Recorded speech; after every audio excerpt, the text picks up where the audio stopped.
Welcome back. So I got a comment on my DMs on Instagram, which I'm hardly ever on Instagram. I feel like Instagram is literally dying or slow death. This video was about what was a time when I felt like what made me actually transfer, like that moment that made me think differently about the Bible and or Christianity. Let me first say that I feel like a lot of people on their spiritual journey, you assume that the information that you're going to get comes from another person telling you or from you reading it in a book.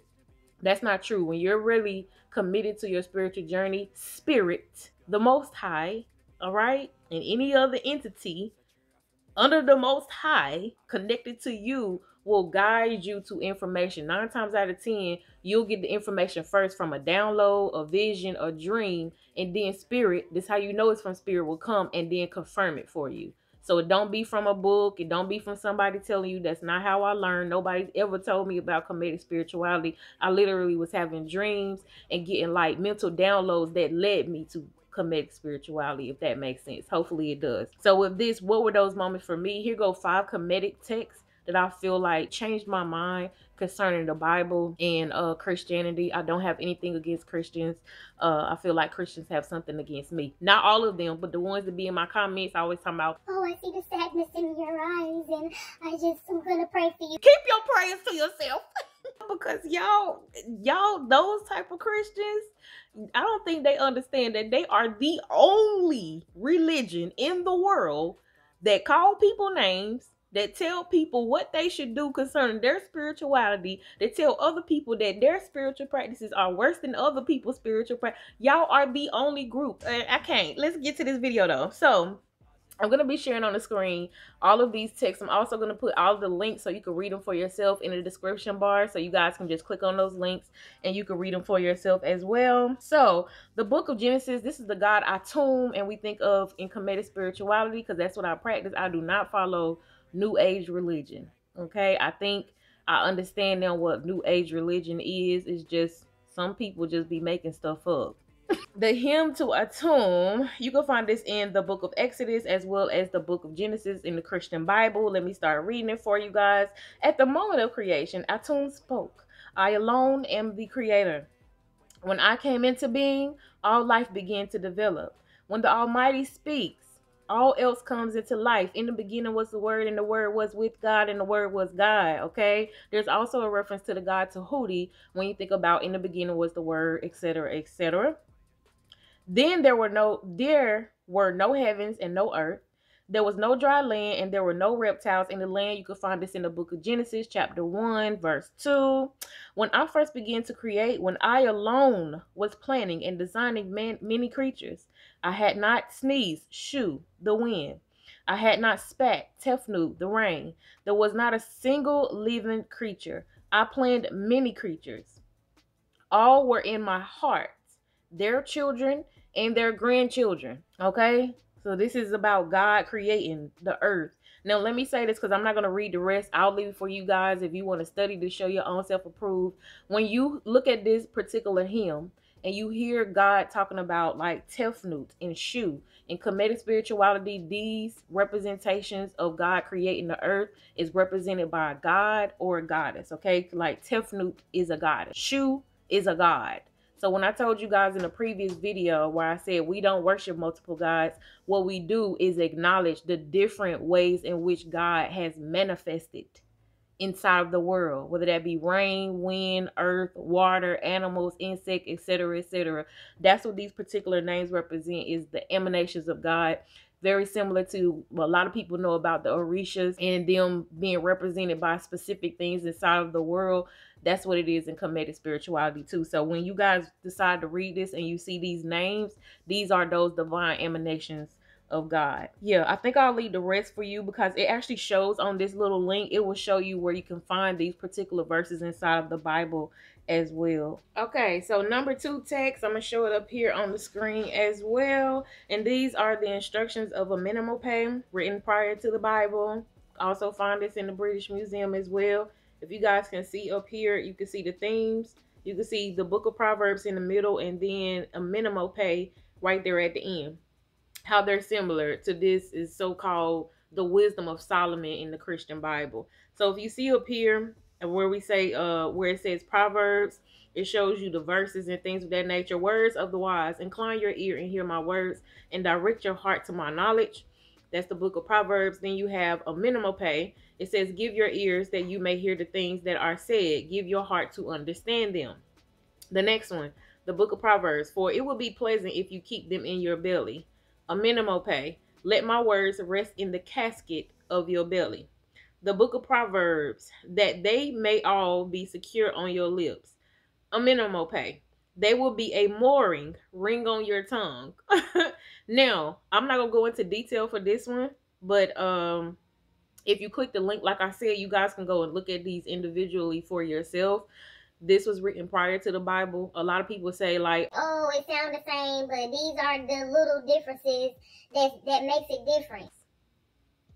You know what? To me, that sounds like when people... Girl, do you want to say that? No, I want to say that. But you know how, like, let's say like somebody coming up with the idea, right? Like the specific person came up with this idea and then somebody steal it and then they change little small details to say that it's really not this. Like, I don't know if you guys ever heard of the person. It was a woman who actually created the board game. It was either Monopoly or it was either the Game of Life. But it was a woman who created that to try to help people who didn't know how to deal with their money or something like that. And then a man came along, changed a couple of details. And now he's a multi-millionaire because he took somebody else's idea. Do you get what I'm saying? Like, it happens. Let's be honest, like, it happens. And there are so many similarities when you really get in depth and really study and not just listen to what other people telling you, but you actually sit down and read and do the work for yourself. Then we even have like the story of Gilgamesh, which is very similar to the story of the flood, Noah's in the ark, which was written thousands of years prior to the Bible. Then, as far as Kemetic spirituality, we have the goddess Ma'at. If you guys don't know about the goddess Ma'at, she represents balance. She represents bringing chaos into, you know, like the separation that I told you guys about, how we don't worship multiple gods. Ma'at represent bringing balance to that chaos. And Ma'at gives you 42 laws, or what we call the negative confessions, for you to live your life by. So the 42 negative confessions is literally what you see in the Bible called the 10 Commandments that Moses got during the time of the Exodus inside of the Bible. I'll put that here as far as the 42 negative confessions, so you guys can see the similarity as well. Now, what are the other similarities? If you think about Asar and Aset and the way that Heru was born from a virgin, right? Because Aset was a virgin and she used, they call it magic. But y'all know I don't really care for that word magic because not magic, it's science, okay? But Aset became pregnant with Heru, which is her and Asar's son.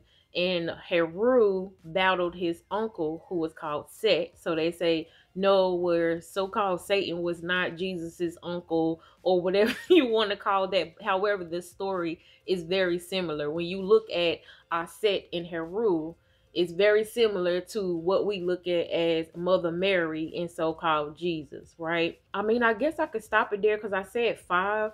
There are so many more, but I really don't want to be disrespectful to any of my students that took my class because we go into deep details inside of there. But this is literally a start if you were searching for like what made me, from my own biased opinion, what made me search a little deeper and feel okay with not calling myself a Christian. You know what I'm saying? Like those type of things. Like I have no burden. I have no chains. Like even in the Bible, it says the truth shall set you free. And wherever God is, there is liberty. So if you just take that one Bible verse out of all the verses you've ever read inside of the Bible, where I am, there is freedom. If you have any feelings of feeling locked in where you don't feel free, right? Then you need to ask yourself, like, why do I not feel free? Why do I not feel like I have liberty? I'm free. I don't have any feelings towards being judged or like none of the above. Like I have none of them.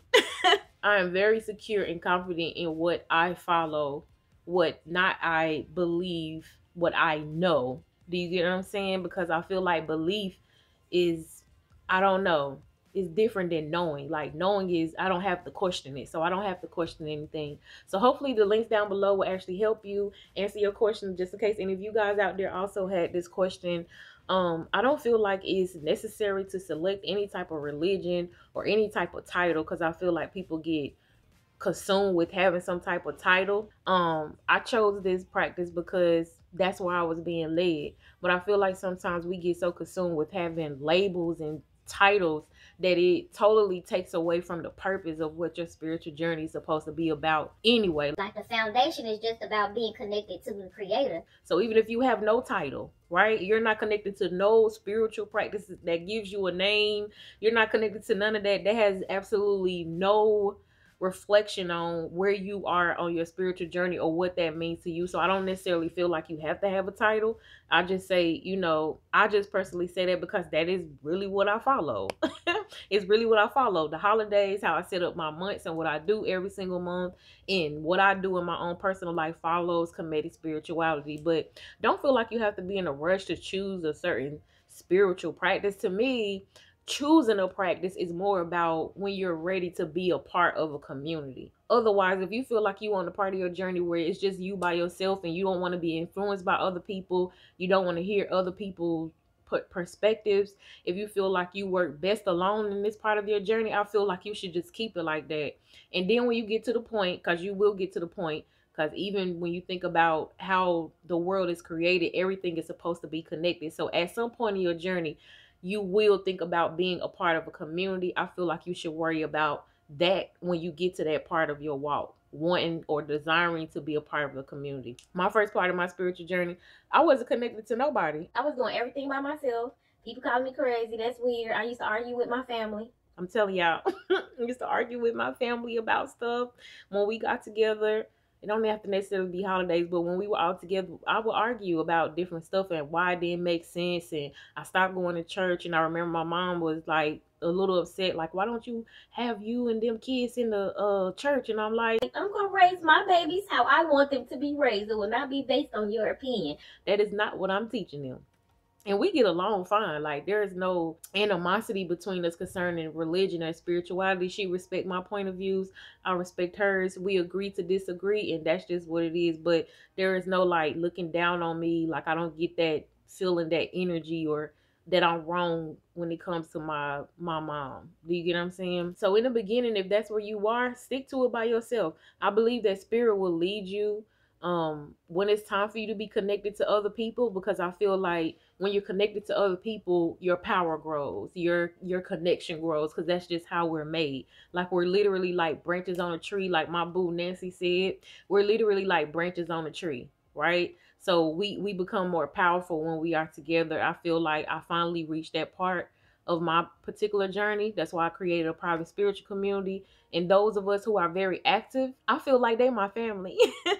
I love them so much. You'll know when it's time, because the topic will keep coming up, that you need to connect, that you need to be in a community, that you need to open yourself up for more friendships and being involved with people who have the same ideas and perspectives concerning their own spiritual journeys as you. So until you get those messages, do it by yourself. That's okay. I did it for years.